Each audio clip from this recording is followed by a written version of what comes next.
आज 20 सालों बाद रमेश अपनी दुल्हन नैना के साथ अपने गांव के अपने पुराने घर आता है। सभी लोग बहुत खुश थे। रूपा भी अपनी बहू का स्वागत करने में लगी थी।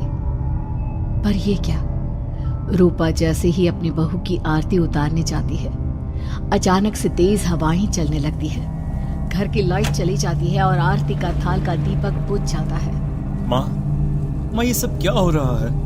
अचानक से ये मौसम कैसे बदल गया? अरे बेटा, ये गांव है। गांव में अक्सर ऐसा ही होता है। किसी भी वक्त मौसम बदल जाता है और कभी भी लाइट चली जाती है। दीपाली बेटा, किचन से मोमबत्तियां तो ले आ। रूपा के कहने पर दीपाली किचन में मोमबत्ती लेने जाती है। लाइट ना होने की वजह से घर में काफी अंधेरा था, इसलिए दीपाली अपने फोन का टॉर्च ऑन करती है और टॉर्च ऑन करते ही उसे महसूस होता है जैसे कोई उसके सामने से गुजरा हो। मुझे ऐसा क्यों महसूस हुआ कि मैंने अभी यहाँ किसी को देखा? क्या सच में यहाँ कोई था या ये सिर्फ मेरा वहम था? अरे दीपाली बेटा, मिले कि नहीं मोमबत्ती? हाँ माँ, बस अभी लाती हूँ। दीपाली सारी बातों को भूलकर मोमबत्ती जलाती है और जैसे ही मोमबत्ती लेकर वापस बाहर जाने के लिए पीछे मुड़ती है तो उसके सामने एक 10 साल की छोटी बच्ची खड़ी होती है। उस बच्ची की एक झलक देखते ही दीपाली डर जाती है और जोर जोर से चिल्लाने लगती है। तभी अचानक से लाइट आ जाती है।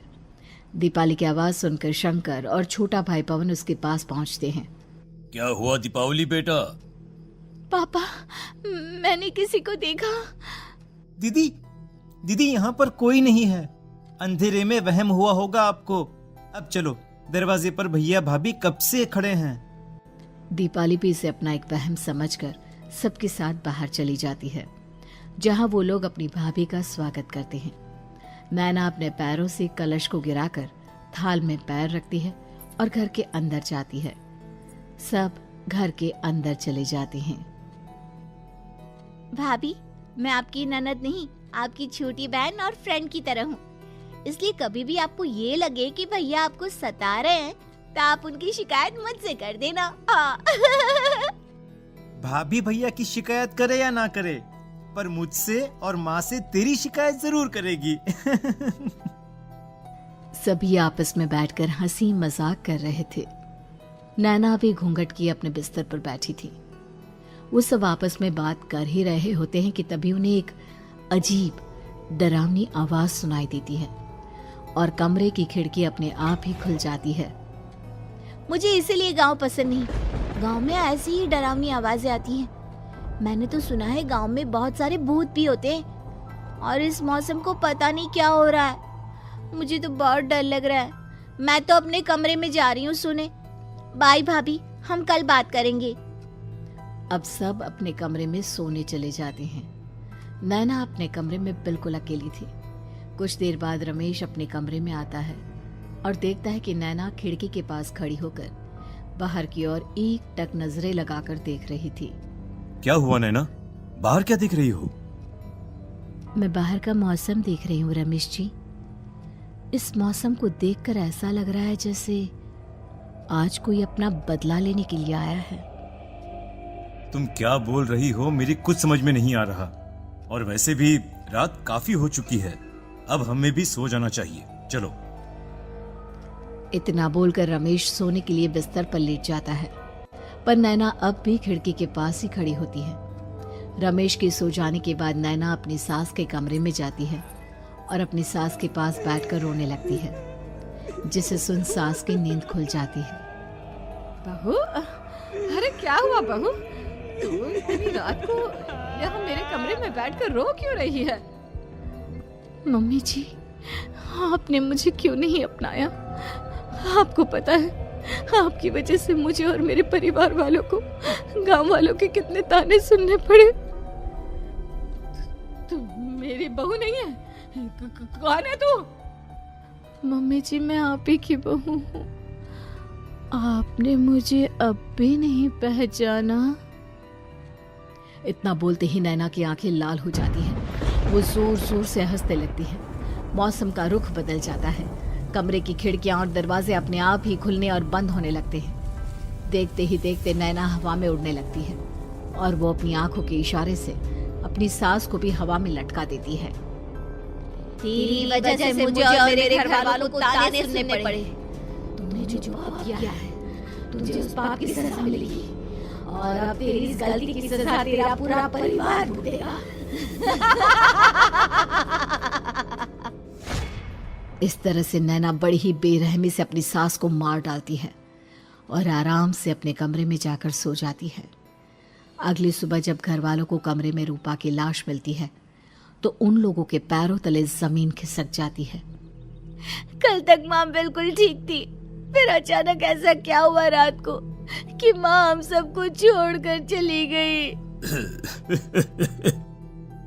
सारी गलती मेरी है। बेटे की शादी की खुशी में मैं ही रात को घर वापस नहीं आया और चला गया अपने गांव के दोस्तों से मिलने। अगर रात को मैं अपनी रूपा के साथ होता तो शायद आज वो हमें छोड़कर न जाती। घर में शोक का माहौल पसर गया था, पर नैना को इस बात से कोई फर्क नहीं पड़ रहा था और ये बात कहीं ना कहीं पवन को भी समझ में आ रही थी। अब ऐसे ही कुछ दिन बीतते हैं और 1 महीने के अंदर ही अंदर शंकर की भी मौत हो जाती है। पहले माँ छोड़कर चली गई और अब पिताजी। क्या हो गया है हमारे घर को? पता नहीं किसकी नजर लग गई है। भैया ये घर सही नहीं है। हम जब से इस घर में आए हैं कुछ न कुछ बुरा ही हो रहा है। हमें यहाँ से वापस शहर चले जाना चाहिए। जहाँ रमेश, दीपाली और पवन का रो रो कर बुरा हाल था, वहीं नैना अपने कमरे में बैठी आराम से मेकअप कर रही थी। दीदी मुझे तुमसे कुछ बात करनी है। मुझे लगता है कि इन सब के पीछे भाभी का हाथ है। पवन तू ये सब क्या कह रहा है? तू होश में तो है ना? अगर भैया भाभी ने तेरी ये बकवास बात सुन ली तो उनके दिल पर क्या गुजरेगी? तू भाभी पर इतना बड़ा इल्जाम कैसे लगा सकता है? दीदी आप खुद ही देख लो ना, हम जब से इस घर में आए हैं सब कुछ बदल गया है। शादी से पहले नैना भाभी ऐसी बिल्कुल नहीं थी, पर अब वो किसी से बात नहीं करती, ज्यादातर अकेले अपने कमरे में ही रहती है और कभी उनसे बात करो भी तो न जाने कैसी अजीबोगरीब तरह की बातें करने लगती हैं। तू पागल हो गया है? आप समझती क्यों नहीं है दीदी? देखो ना, हमारे घर में मौत का सिलसिला शुरू हो गया है, पर भाभी को कोई फर्क नहीं पड़ रहा। वो अभी भी मेकअप कर रही हैं, आराम से खाना खा रही हैं। और दीदी आपको पता है, जिस रात माँ की मौत हुई थी ना, उस रात मैंने भाभी को माँ के कमरे में जाते हुए देखा था। पवन की बातें सुन अब दीपाली के मन में भी शक पैदा होने लगता है और वो इस बारे में रमेश से बात करती है। रात को सब साथ में बैठकर खाना खा रहे थे, तभी कौन हो तुम और तुम ये सब क्यों कर रही हो? क्यों सबकी जान ले रही हो? रमेश जी ये आप क्या कह रहे हैं? मैं भला मम्मी जी पापा जी की जान क्यों लूंगी? मैंने कब कहा कि तुमने माँ पापा की जान ली? नैना तुम तो मेरी पत्नी हो, तुम थोड़ी किसी को मारोगी। नैना तुम नैना ही हो ना? रमेश की ये बात सुनते ही नैना खाना छोड़कर गुस्से में सबको देखने लगती है। नैना की गुस्से भरी आंख को देखकर तीनों भाई बहन डर जाते हैं। तभी नैना जोर जोर से हंसने लगती है। मैं ही तो हूँ आपकी पत्नी गौरी। गौरी का नाम सुनते ही रमेश के होश उड़ जाते हैं। आखिर कौन है ये गौरी? क्या है इस घर और घर वालों का राज?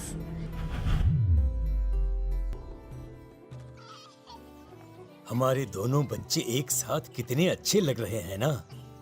हाँ, कितने अच्छे दोस्त हैं दोनों। बस बड़े होने के बाद भी इनकी ये दोस्ती बनी रहे तो बच्चे कितने खुश रहेंगे।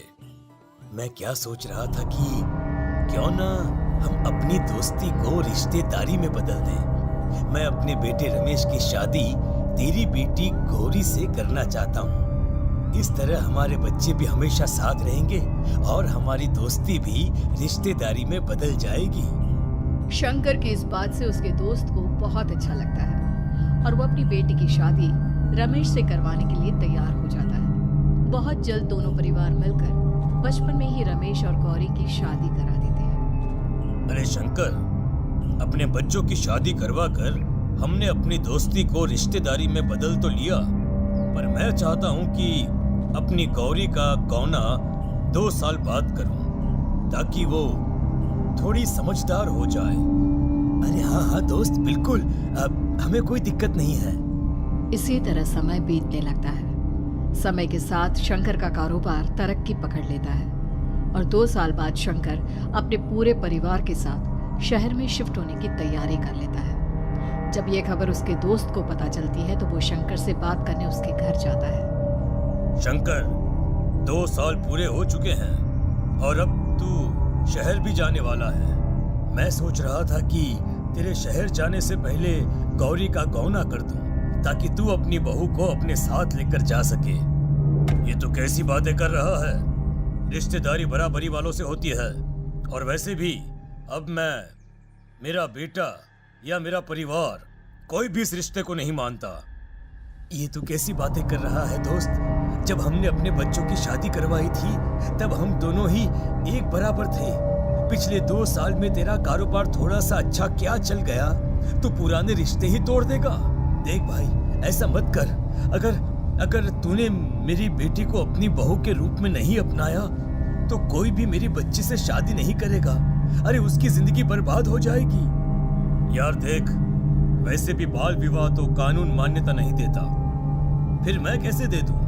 तू अपनी बेटी के बड़े होने पर उसकी शादी किसी दूसरे लड़के से करवा देना। वैसे भी तब तक ना उसे और ना ही गांव वालों को ये बात याद रहेगी। मेरे बेटे को बख्श दे मेरे भाई। इस तरह से शंकर अपने दोस्त के परिवार और गौरी को गांव वालों के ताने सुनने और जिल्लत से भरी जिंदगी जीने के लिए छोड़ अपने परिवार वालों के साथ शहर चला जाता है। अरे इनकी गौरी में ही कोई दोष होगा, तभी तो लड़के वालों ने इनकी बेटी को अपनी बहू के रूप में नहीं अपनाया और उसको यहाँ छोड़कर शहर चले गए। अब कौन थामेगा ऐसी लड़की का हाथ? अरे पता नहीं कैसा आदमी है जो गांव वालों के इतने ताने सुनकर भी सर उठाकर गांव में चल रहा है। अरे अगर मेरी बेटी के साथ ऐसा हुआ होता ना तो मैं तो शर्म के मारे मर ही जाता। हाँ, दिन रात लोगों की नजरों में अपने लिए ग्रहण देख और सबके ताने सुन सुन अब गौरी के पिता हिम्मत हारने लगते हैं और एक रात गौरी के माता पिता खुदकुशी कर लेते हैं। ये सदमा गौरी भी सहन नहीं कर पाती और उसकी भी मृत्यु हो जाती है। तुम्हारे परिवार की वजह से हम लोगों ने अपनी इज्जत और जान गंवाई। इसका बदला तो तुम्हें चुकाना पड़ेगा, वो भी अपनी जान देकर। हंसते हुए अब नैना हवा में उड़ने लगती है। नैना अब पूरी तरह से बदल चुकी थी। गौरी की आत्मा उसके शरीर पर हावी हो चुकी थी। उसकी आंखें सफेद, पैर उल्टे, चेहरा काला और बाल बिखर गए थे।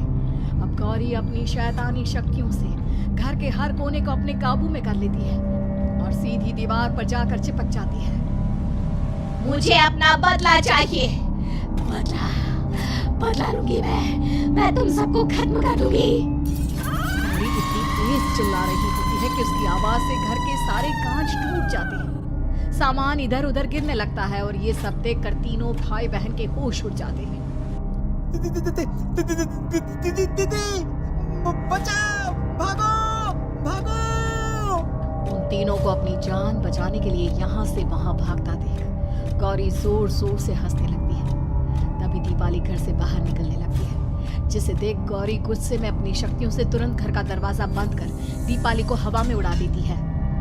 बाहर भागेगी, मुझसे बचकर भागना चाहती है? कोई नहीं बचेगा, आज तुम सब मरने वाले हो। अचानक घर में भूतिया आवाजें गूंजने लगती है, तेज हवाएं चलने लगती हैं। सोफा, टेबल, कुर्सी सब हवा में उड़ने लगता है। ये सब देखकर रमेश, दीपाली और पवन की रूह कांप जाती है। घर में ये सब होते हुए और अपनी बहन को हवा में उड़ते हुए देख रमेश और पवन को भी समझ में नहीं आ रहा था कि वो क्या करे, कैसे अपनी जान बचाए। इतने में गौरी अपनी आंखें दीपाली की तरफ करती है और अपनी शैतानी शक्तियों से उसका गला दबाने लगती है। बहुत शौक है ना, अब मैं तुझे इस दुनिया से ही भगा दूंगी।